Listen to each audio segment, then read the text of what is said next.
Welcome back. I have not been this excited, no offense, Tommy Vex, for an episode on Roll Call today, but I have got an absolute, I don't even know how to describe you, an animal, beast, and one of the coolest dudes with I'd say one of the best reputations around. So, Mr. Dan Fleyshman in the studio. Thanks for having me.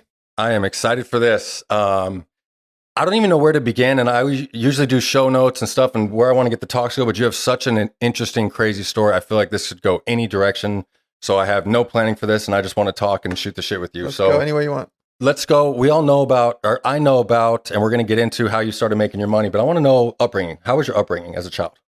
So in high school, I was working 3 jobs simultaneously. I was at the stadium. Peanuts, Cracker Jacks here. No way. Walking up and down the stairs selling peanuts. Working at Ruby's Diner with a sailor's cap on my head. Wow. And then working for a stockbroker under the table. And I was just saving up all my money because that was the only way I was going to pay for college was to save up my own money.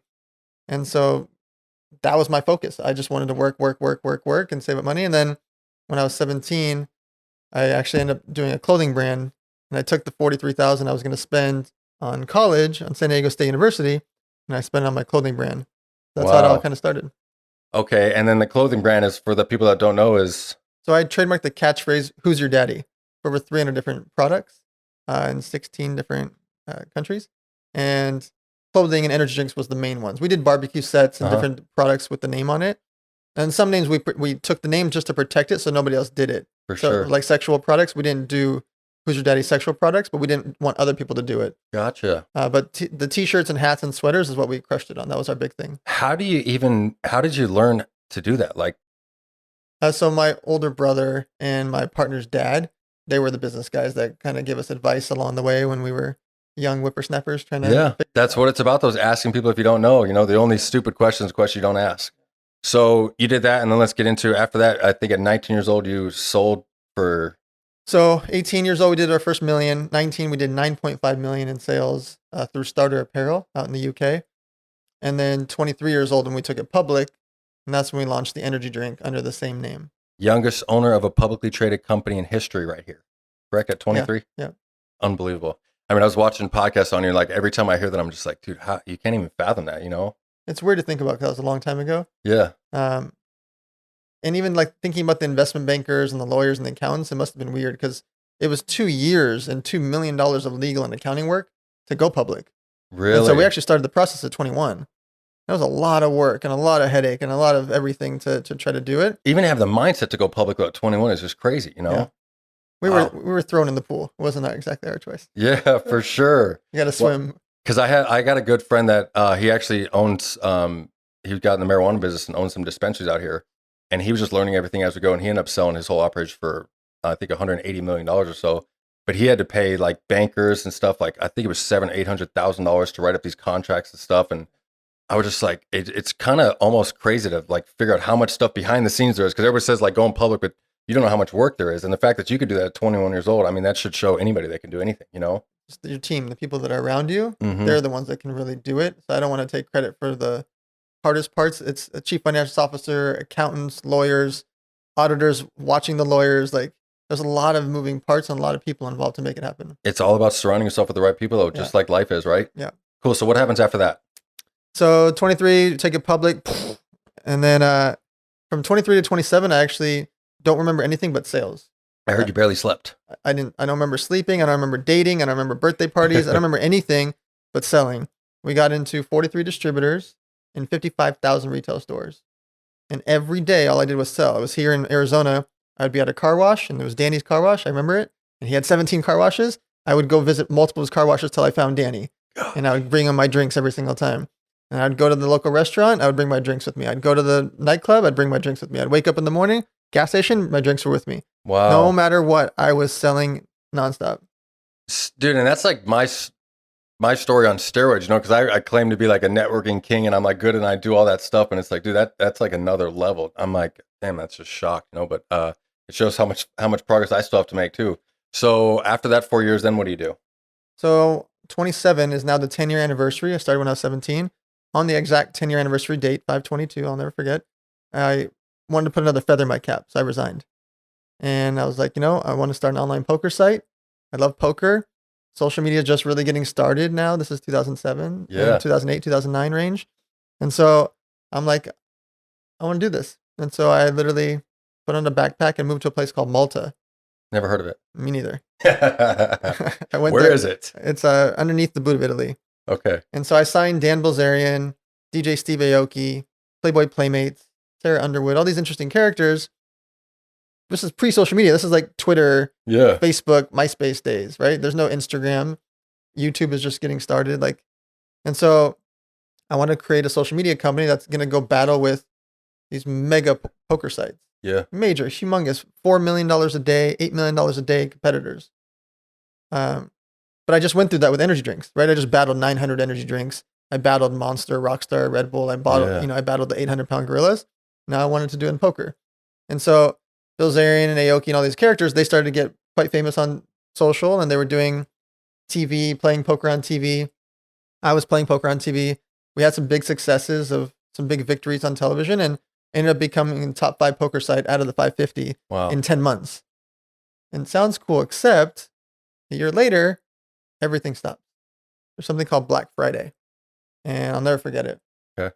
Where essentially Bilzerian's actually the one that called me. He's like, "Hey, where are you?" I'm like, "I'm at the Bellagio." He's like, "Why aren't you in Malta?" I was like, "I'm here for a huge meeting at 12 o'clock. This is 10 a.m. At 12 o'clock, I'm meeting this billionaire guy that owns like the Wheel of Fortune, Jeopardy slot machines. He owns the licenses for that. Wow. He invented the card that you put into a slot machine. Yeah. You see like senior citizens put that thing in. Yeah, for sure. My nanny has one that she carries around with every day. So this guy had sold it for like $440 million. He owns all these cool things. Like, I'm meeting the gambling legend. I flew in from another country to meet this guy. And so Bilzerian's like, "You got to see, it's all over television." So I turn on TV, and there it is. Online poker is shut down in America. I log into my site and I talk to my staff. We're not shut down. So my competitors got shut down by the FBI. Wow. Literally, it says FBI warning on their freaking website. If you go to PokerStars or Full Tilt, it said FBI, seized by the FBI. Mine didn't. I was like, what the heck did they do? I'm calling around, trying to figure out what did they do? What's happening? I go over to Hard Rock for my 12 o'clock meeting with this Millionaire guy. The second I walk in, he looks at me, he's like, "Man, you look like somebody died."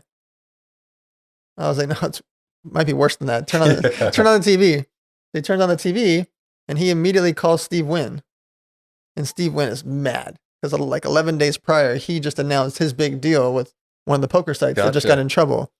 And so it's like crazy mayhem. And anyways, so that like huge run that I had, this big poker site, and I'm about to do a big deal.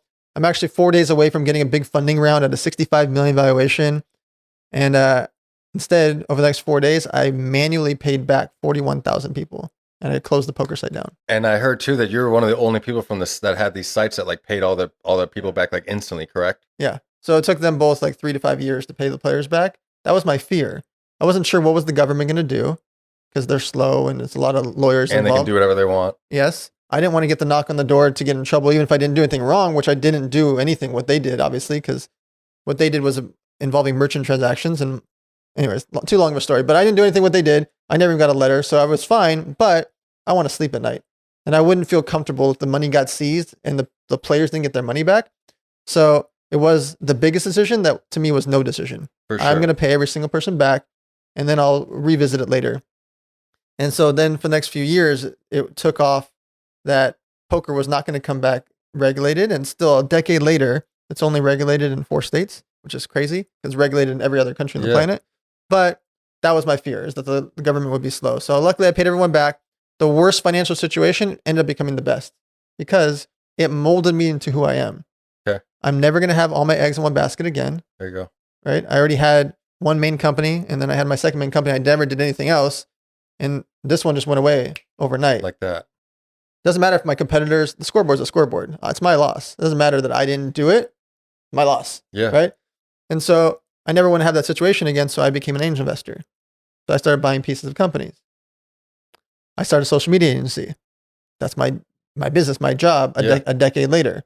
So the bad things that happened literally forged who I am as a person. Turned out to be blessings. And that's what anything in the world is too. Like, you go through shit and it's like, there's certain things you go over and you feel like you're not going to get through them. Right. Especially with all my prison time, I didn't know how I was going to get through it. And then once you get through it, it's all like, they're all learning lessons and they all put you on the path to where you're supposed to go anyways. You know what I mean? You just got, like I always say, you just got to fight through the tough times, You can't see it when you're in it. For sure. Absolutely. And man, it's just kind of crazy to me because I feel like that would almost cripple my mindset into thinking like, why even start building other brands? Because you still probably had enough money to go run away and hide forever, right? In that moment, you have a choice. Yeah. I always say I could have sit on the floor and cry about it, which rightfully so. I could have sat and That was cried. probably a pretty good choice at that time Right? too, right? Just lost a $65 million company. Yeah. I'm 4 days away from flying to Costa Rica with Playboy Playmates and do photo shoots. And like, I'm behind a computer screen. I cancel all the flights and hotels for all the girls. Oh, I'm not doing a photo shoot. I'm not getting an investor. I'm not building my business. I'm not scaling my company. I'm manually, imagine manually paying people back now. It's hard. Yeah. Try doing that 10 years ago. Oh, yeah. How'd you even do it? Exactly. I don't even know I was how to sending do that. carrier pigeons to figure it out. Yeah, right. Anyways, and so that moment, you just have a choice. You can sit on the floor and cry and be miserable for weeks or months or years and get depressed, or I consume myself with work. I was doing news interviews and like explaining to people what to do. I started taking consulting gigs and I consulted for 4 land-based casinos. I just turned my business tragedy into the rest of my life. There you go. And that's why I always talk about switching addictions. You know what I'm saying? I switched from a drug addiction and stuff to just a money addiction, and just like wanted to like be hungry, learn everything I can, make as much money as possible, and then the money didn't motivate me anymore. Now like I'm on a mission to help people, Yeah. One thing I do want to get into with you is like social media stuff, because you are a social media guru and I don't even know where to start, but I'm so mad at myself because when I got out of prison, I didn't believe in social media. Like I'll tell you, when my first day out of prison, I went golfing and we got done golfing there was two foursomes there. I go use the restroom. I'm back. There were 7 all dudes. Every single one of them was sitting on their phone. And I could not fathom that every single one of these guys was sitting on their phone. I wouldn't even text message at first. Like, no joke. I didn't do Instagram until the last couple of years. And then I saw all these dudes just getting rich off social media. And I'm like, what the hell am I waiting on? So how did you get into starting the social media thing? And then, because I feel like you're almost on the next level. There's people that need the social media to build their brands. You're the next level to where like you don't even need social media. I heard an interview say you're kind of trying to do social media for yourself now, but like you don't even need it. What made you get into it then? So I was utilizing it for the brands that I was investing in. Okay. So I was buying 50K, 100K, 200K of a business. And then some of those businesses would then ask me for help on social media or just say, hey, we need marketing. What should we do? And so I'm like, oh, you should work with this girl, or hey, you should work with these 4 guys, or hey, this band would do it for you. And they'll tweet about you or they'll post about you on Facebook, whatever. And so I was doing these things. Then one of the brands was like, okay, we're going to wire you 100,000. I'm like, don't wire it to me. I don't have a company. They're like, no, but you do it. We don't know how to do it. I'm like, yeah, no, but don't wire it to me personally. That doesn't make any sense. That's not what I do. And so I made a company called One Penny Ad Agency. And it was basically like, you'll get 1 penny per 1,000 eyeballs. And it was just making a insinuation of like 1 penny per eyeball would make people realize how cheap it is to get content on social media compared to billboards, TV, radio, etc. Gotcha. Yeah. Where it's $20 to $40 CPM rate, which is cost per 1,000. This is like $1 to $4 cost per 1,000. And so people started wiring 25K, 50K, 100K, 250K, 500K, 100K, 100K. I'm like, and because it was the Wild Wild West, right? It's still confusing now, but again, remember it 8 years ago, people had no idea.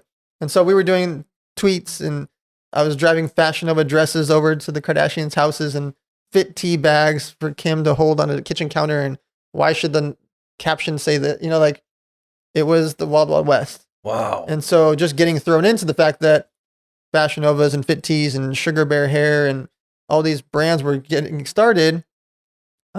And they were luckily my clients at the beginning. I was getting to learn in real time and then learn at the biggest level, because then Fit Tea's like, hey, spend $1 million. Hey, Sugar Bear's like, hey, spend 1.6 million. Fashion Nova's like, hey, spend a couple million for me. And then it gets interesting, right? Because now you're learning at scale.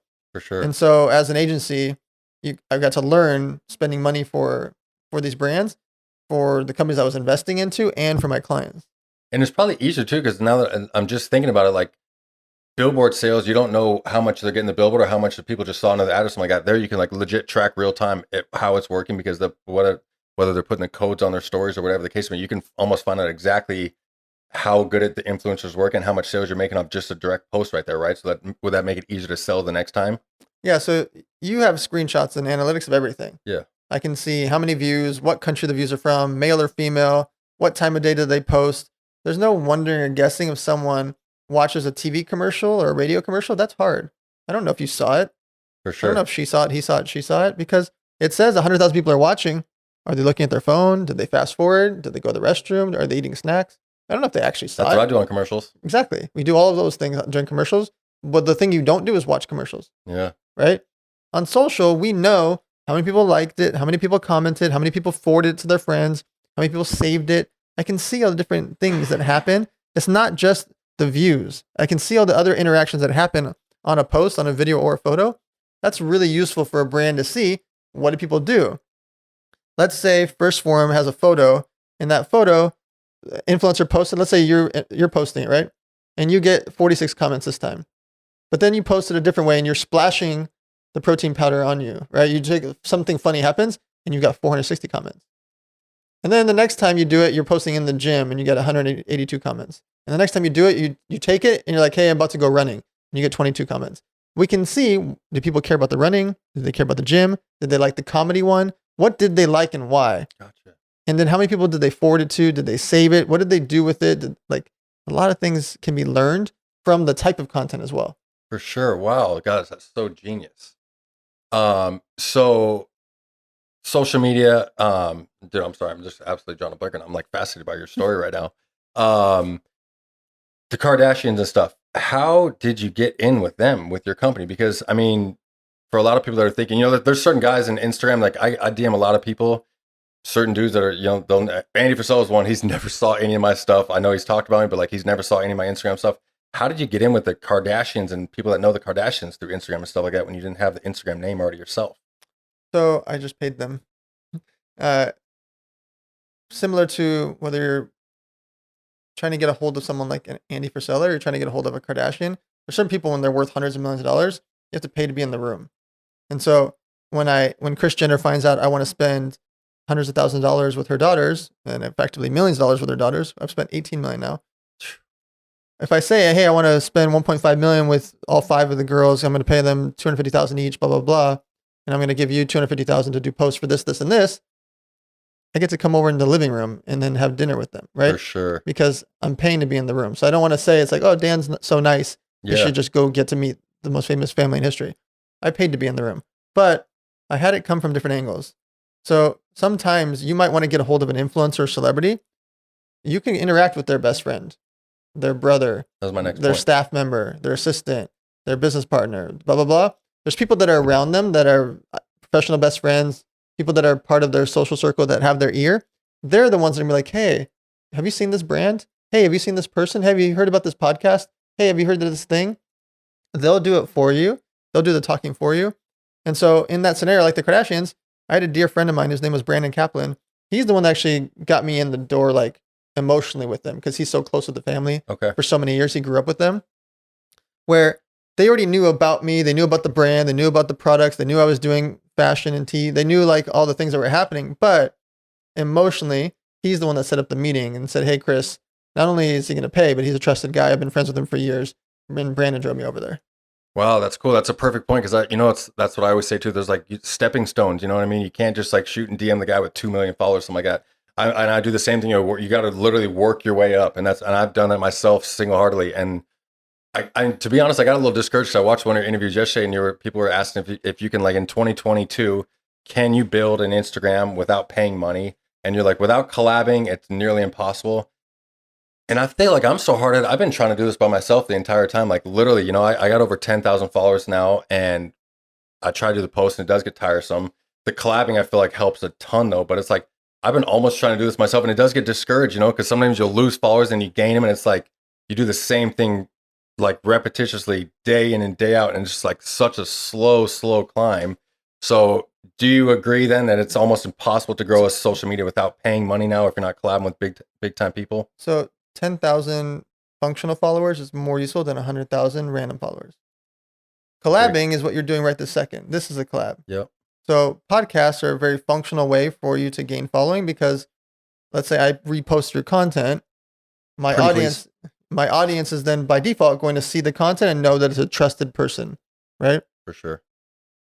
The collaboration would be you in the gym, right? If you and some football players and you and some first form athletes or you and some friends are working on the gym and making content, their following, whether it's 40,000 or 400,000, is more inclined to like you because they also like to follow someone that already works out. Yes. So if they're making fitness content with you in the gym, they're inclined to want to follow you. That's a collaboration. So you have business collaborations. You can have charity collaborations where you and a bunch of people go deal with the sobriety situation or deal with the homelessness or deal with etc. You can have the athletes. You can have it. Collaborations can be with your friends where it's literally just you and your buddies making content together, doing business content like this. You want to hit different angles because you don't know which pocket of followers fit you. For sure. You don't know if it's the athletes that are going to love you. You don't know if it's going to be your fitness friends that love you. You don't know if it's going to be the business followers that love you. You don't know. You want each of those type of circles to be watching you and seeing you. But what happens the most is someone follows multiple of that. Someone follows you in Tommy Vex, and then they see you also in a business podcast, and then they see you doing with a charity thing. Not only are they your follower, but now they're in it. Yeah, right. They're going to share you, tag you, etc. And so the number is not as important. The 10,000 versus 50,000 versus 200,000, it is seriously just a benchmark in people's minds. It's a good goal number to keep focusing on. But you gaining 1,100 people that are Tommy's followers, and then 400 people that are mine, and 4,000 that are this, and blah, blah, blah, that's going to add up way more than you just doing a big growth campaign and getting 100,000 followers. It's useless. Absolutely. I agree because, I do a lot of content and videos and stuff like that. And, I noticed more than anything, just when I met you in Utah and I took that picture of you and Sean Whalen, and I did bet the Bull Evans or something like that, like, dude, each day I was just getting tons of followers, and I wasn't even doing content just because you guys were on my story, and that's another thing I like to talk about too, is because your crews always kind of have the same kind of missions and goals in life. You know what I mean? So their followers should almost be, for the most part, what your followers are thinking, right? Too. So if you're hanging the right clicks, if my followers like what all Tommy Vex is doing, they should pretty much like what I'm doing. You know what I mean? We both are into the same stuff. We're both sober. We're both into fitness, like music, and like America, and want to save the world and help people, So they should transit over there. So, which gets me to another point of yours. Out of everything you've done, I think it's probably one of the coolest things that I got from your podcast. And I feel like your number one mission now is you just want to help people and save the world. So can we get into, I know you have a charity about backpacks. I want to get you talking about that, and then we'll get into some more stuff about that. So my main charity has been 10 years now. It's called Model Citizen Fund. We make backpacks for the homeless with 150 items inside. Half of it's food and drinks. The other half is like cleaning supplies, a poncho, a watch, hat, sleeping bag, etc. And that charity I'm going to do for the rest of my life. We do it for women abuse shelters, teen abuse shelters, and orphanages, and mostly for homeless shelters. Outside of that, I throw a lot of charity events throughout the year. So I've thrown for the last 8 years. I do a back to school drive, where obviously we get back to school supplies for all the kids. We have 400 families show up in person, and then we give all the extras to more families outside of the 400 that come in person, 400 families. We do a report card day where kids will bring their report cards. They got an A, like, oh, you get a big prize. We got a B, like, oh, we got you a good prize. They're like, we have a C. Give you okay, High five. Yeah, we want you to do better, but here's all your general school supplies. Then we do a Thanksgiving food drive. That's obvious what we do there. And then we do our big one is our toy drive. Okay. This December we did a SoFi Stadium. We've covered the entire field with tens of thousands of toys. I saw it. So what? Yeah. And then what is it that makes you want to help people? Because there's a ton of people. I listen to you talking about this. There's so much money in the world that like we could fix all the world issues just about for the most part. What is it that makes you different than the rest from not wanting to? I mean, because you could just sit in a huge multi-million-dollar gated property doing whatever you want every day, and you don't have to help out with anybody. But what is it that makes you want to help people? There's so many emotional aspects to it. One is I know it's fixable. And so from a game perspective, everything I do in my life's a game. The money part's a game. I don't buy stuff, right? I've had the same watch for 13 years. I haven't owned a car in 7 years. Like, I love that. I don't buy stuff, right? I invest in companies and I do my charity stuff. So to me, it's a game. The business part is a game. That's why I'm so active in all this stuff. But the three things that humans need, food, water, and shelter, that's very curable. Especially with the bazillions of dollars that are supposedly donated every year, really curable. Mm-hmm. I have very basic ways that we can fix it. Yeah. And so it's frustrating to me that it doesn't get fixed, and I won't depend on the government to do it because there's a lot of red tape and they're very slow. And so I need to get as rich as possible. I need to become a multi-billionaire, literally to fix problems and to bring my friends. I need them to get richer too. That's why I always push so many friends and followers to invest in things and get richer. I need them to get richer. I need them to help me as well because a few billion is not going to fix it. I need lots of people and lots of things. But I have figured out very simple ways of how we can cure food, water, and shelter. And my goal is to do as many of those things as I can before I pass away. But most importantly, put in not the roadblocks, but the stepping blocks Mm-hmm. of how other people can replicate it and do that long after I'm gone. And so that's it. That's my mission. I know that I can fix those things. The homeless backpacks is practice for me. Right? I'm doing it forever, but it's just to get me in the door. So I'm good with municipalities and cities and officials, and I understand how to deal with when you're shipping overseas, emergency supplies. Like, it's been practice for the last 10 years, For sure. throwing charity events, getting everyone aware of me on the charity side. But it's for the ultimate version of food, because that is the most curable situation, especially with the bazillions of dollars that restaurants and grocery stores throw away every day, not every year, every day. Yeah. That is one part of it, but also how little people actually need to survive on the food side of things, and how solvable it is to send them small amounts of food that is healthy for them. Uh, I see so many mega conglomerates that could pitch in, that could fix it fast. Literally. On the water side, there are some good charity ones like Charity Water that have a good mission, but they need a lot more money to do what they're doing. There's a lot of new technologies that are coming out that it can actually make water, like from the oxygen. Really? Yeah, it's crazy stuff, and they can make clean water from like really bad water. Uh-huh. Those are what will take to fix the water situations in like Africa, Mexico, Canada, Wow. etc. But ultimately, shelter is what people really, really, really, really need, because the food and water part is very inexpensive. Shelter is not. That's the part that takes a huge amount of capital. And you had some ideas for that, though, right? Weren't you gonna? Like what your Yeah. end goal? Don't you want to do? Or, My essential concept is to replicate jails. okay, I'm familiar with those. Yeah. And so imagine a jail that's not technically a jail. The homeless person could come and go as long as they're leaving for work and leaving for family. Like, they're not in jail, so they're not stuck there, but they're there for their own good and for the good of society, because it's very expensive for them to not be inside. For sure. Very expensive for homeless people to be outside. And I know it sounds weird. Like, why is it expensive? There's constant security. There's constant cleanup. There's constant feces. There's a lot of bad things Medical that happen. stuff, yeah. Crime happens. Medical situations happen, etc. And so creating effectively jails that are not jails, especially in the outskirts, like of outskirts of cities. A lot of jails are right on the freeway, which I never understood. Yeah. And broad daylight right by the freeway. It's really strange to me, because there's a lot cheaper, better real estate just 5-10 miles away. Literally. But the homeless people learning, eating, and being around an environment where they're safe and not having drugs in their system would change our entire planet.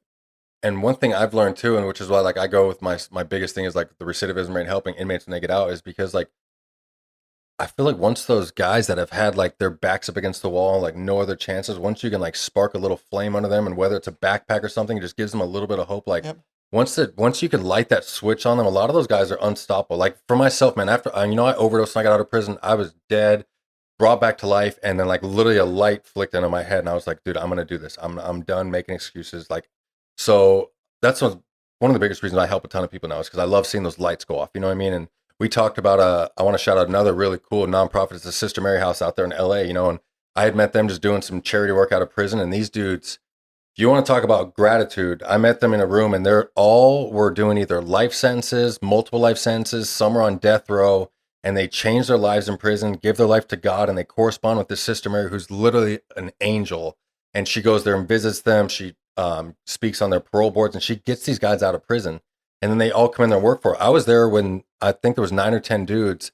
The shortest dude had done 19 years straight, 33 straight. And there was 3 guys that did over 40 plus years straight. And they come out and they're the nicest human beings. All they want to do is help. And what do? They literally are doing charity work the second they get out of prison. So that's like one of the greatest passions in life, because when you can help other people and see the light click off, not only is it making you feel grateful for your life, but it also gets you out of your own head and makes you not feel like you got it so bad. Because I mean, I have an awesome life right now, but I could still wake up tomorrow and think, fuck it. You know what I mean? This sucks, or have one bad morning and let it ruin my whole day. So helping people takes a ton of gratitude for me, and it just puts it to the next level. So I would definitely love to do some stuff with you in Sister Mary's house in LA if we ever could. But next plans, what are your goals for the next 5 or 10 years? Because I think people can learn a ton from actually setting goals. So what are goals like for a guy like you? So I always say I want to save the world. This is a very lofty goal. I love it. Seriously.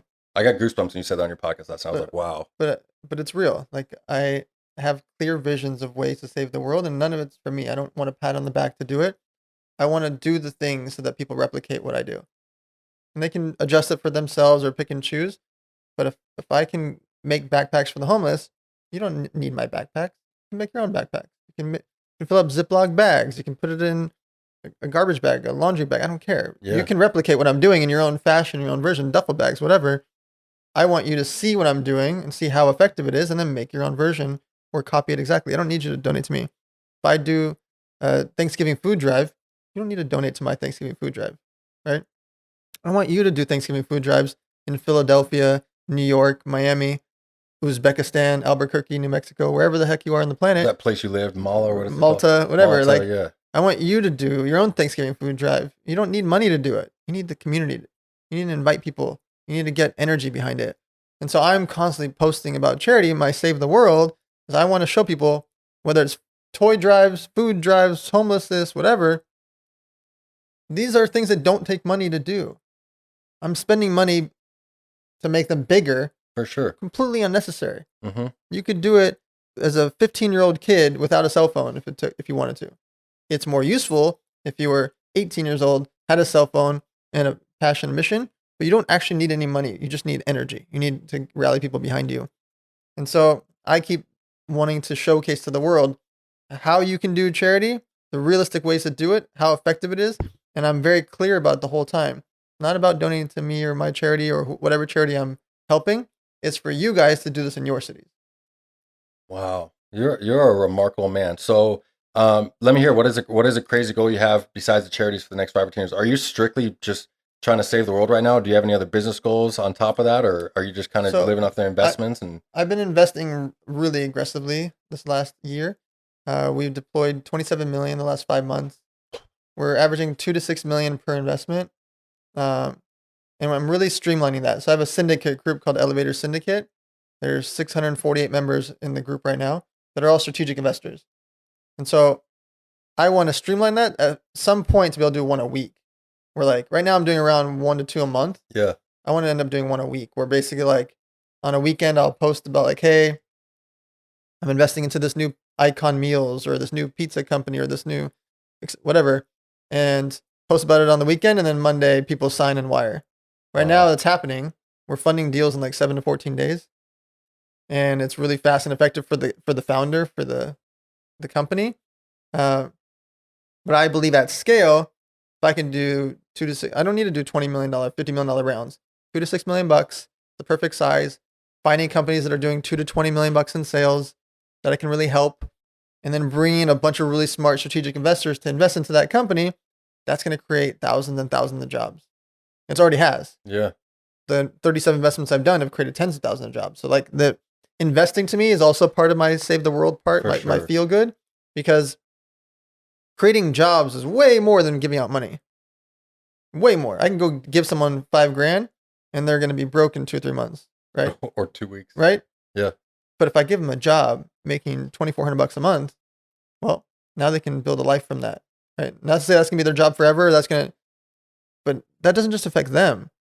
That affects their family, their friends, the community, the way that they spend money at the local liquor store, the local clothing store, the local masseuse, the local pharmacy. Yeah. It's the butterfly effect of what happens from that person making $2,400, $3,000 a month, $4,000 a month, $5,000 a month, $10,000 a month, etc. That's what's really interesting to me. I want to do that at scale. So if I can just keep investing in more and more companies and finding founders early, I believe we can create hopefully millions of jobs. Wow, that's so true. Another random question here is, because me and Hannah deal with this quite a bit. How does Casey live with how much you are all over the place? Everybody I talk to is like, oh, that Dan, he's in another state every other day. How do you, if you don't mind me asking, how do you balance the home life and stuff with Casey? Or does she travel with you a lot, or how is she cool with you just being on your mission right now? So if I go for 3 days or more, then she comes with me. Okay. Optionally, she doesn't have to go. For sure. Certain cities, she's like, I'm not going there for 3 Yeah. days, 3 days or 4 days. But for the most part, if I'm going somewhere for 3 or 4 days, she'll go with me. When I'm going into cities, I mostly do what I call ninja trips. I'm there for 1 day, Like today. like today. Yeah. I flew in at 9 a.m. I'm leaving at 5 p.m. Yeah. Right. And when I leave here, I'm stacking my days. I speak at an event. I come see you for a podcast.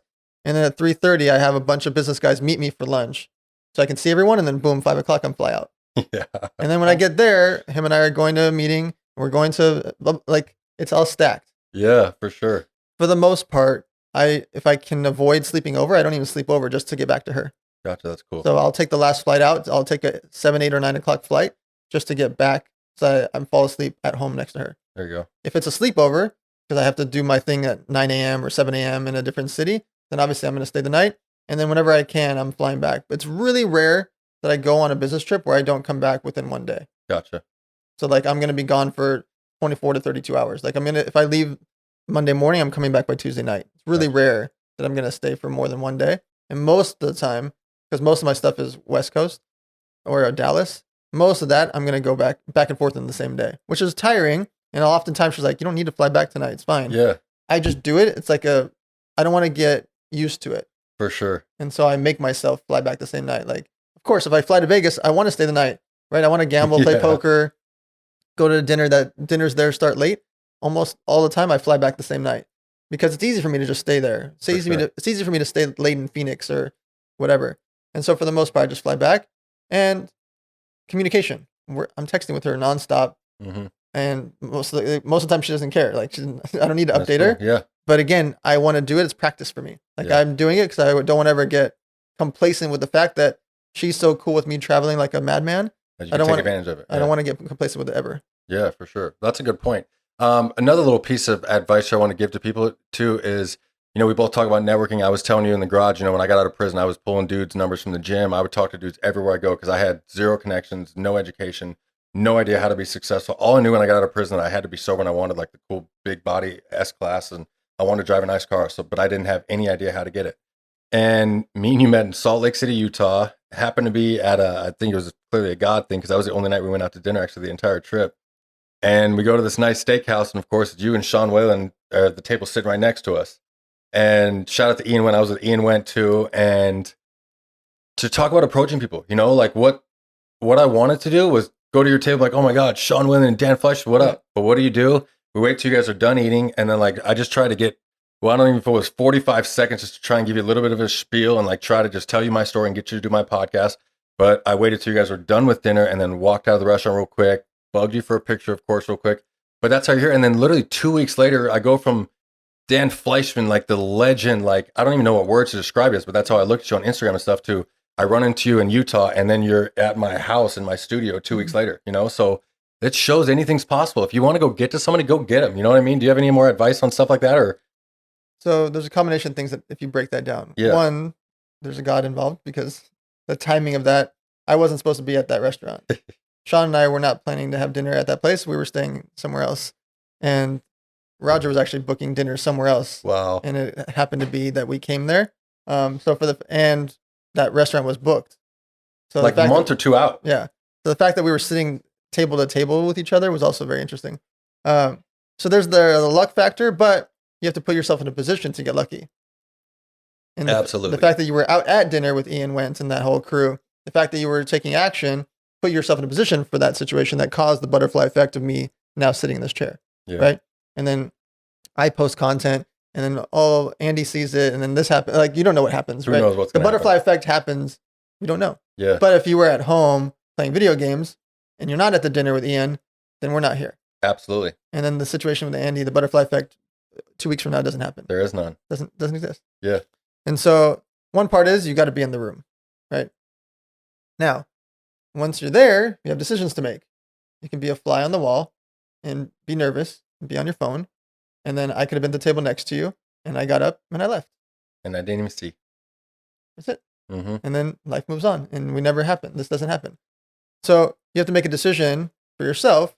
Is your future worth more than your uncomfortability? Yeah. Because it's easier for you to just keep eating your steak than get up and say hi. I lost my appetite. I'm serious. I'm not joking. When I saw you guys there the entire time, I told Hannah everything. I didn't even care about.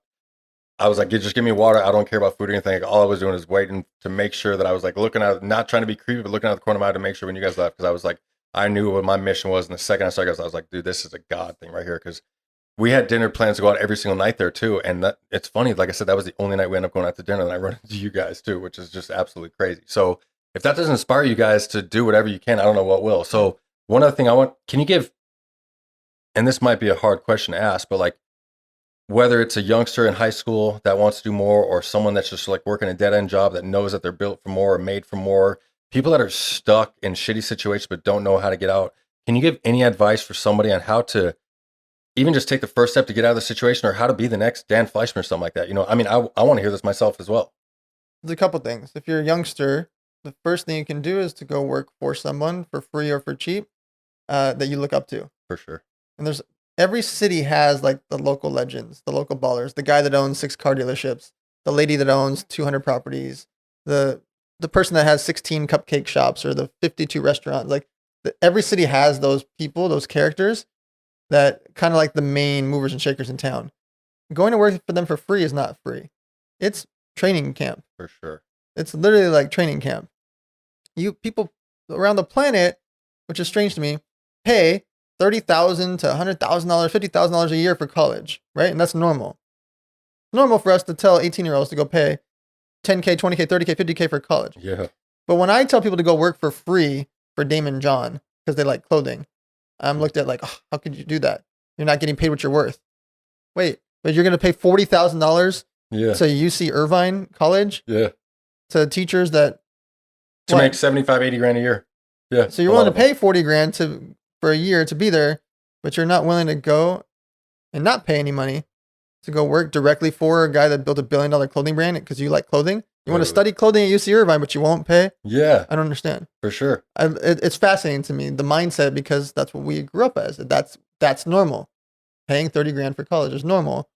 Going to work for Damon John to learn about clothing is not normal because you're not getting paid what you're worth. Yeah.